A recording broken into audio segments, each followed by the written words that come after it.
Here in this video you're going to find two ways to join your granny squares together so you can make lots of great projects like cardigans, pouches like these, it doesn't matter.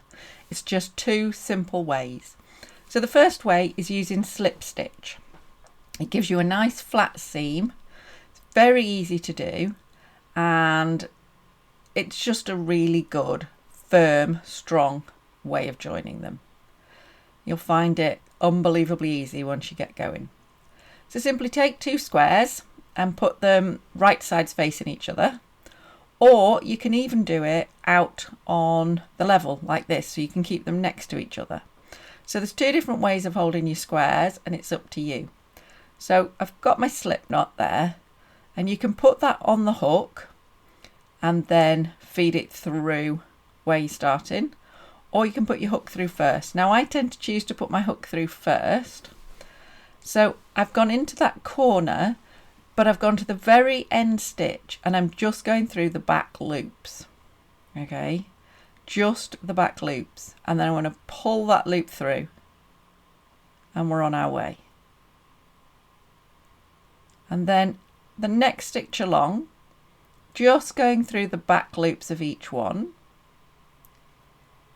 And then wrap the yarn round and bring it back through all the loops. It's a slip stitch, so it comes through all the loops that are on the hook. And then you keep doing that to every stitch along that straight side. Now be careful, make sure you do every stitch, make sure you keep everything lined up. If you realise you didn't start in the right place, just pull it back, go back to the beginning. When you're learning, these sorts of mistakes happen. But you just go through the backs. Now, you will see videos and instructions where you go through the whole stitch and use all the loops. That's fine, try that, see what you think of that. But I find it's a nice, really flat seam if you just go through the backs. And you can see that I work with one on top of the other, but some people do work with one next to the other. See what feels comfortable. And you just keep going all the way along until you get to the very end stitch at the other end. And even as somebody who's done this quite a lot, I still do check as I'm working along. Just keep checking that I'm keeping lined up. It is surprising how easy it is to miss a stitch. So you can see how that looks, nice and tidy. And then you can simply cut your thread, feed it through the loop and finish it off. Or if you carry it on, get the next two squares, make sure you put them the right way round so that they're going to end up where you want them. And then just carry on.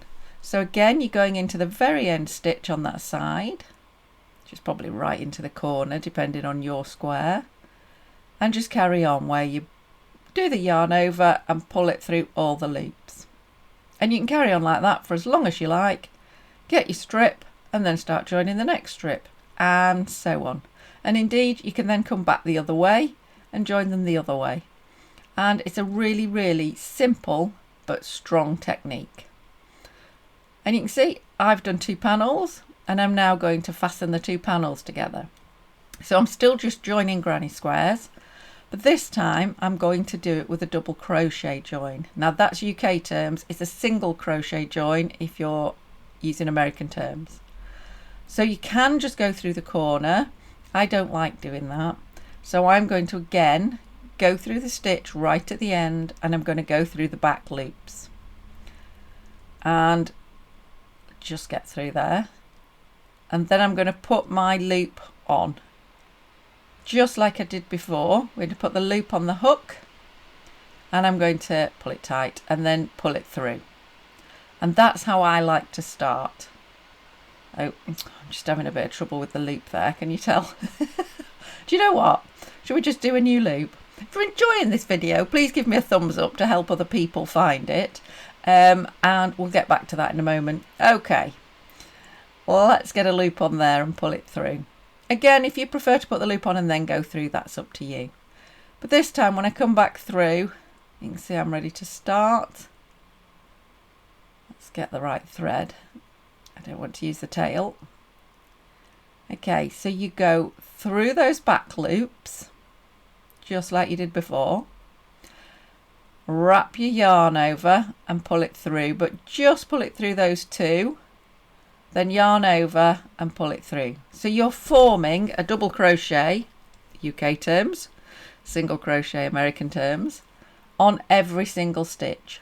So as before, make sure you use every stitch, and if you're sticking with the back loops, make sure you do that all the way. You can use both loops, it's entirely up to you. And this time you're going to end up with a little ridge, which is actually really effective, especially for around pouches or bags like this. It can look really pretty.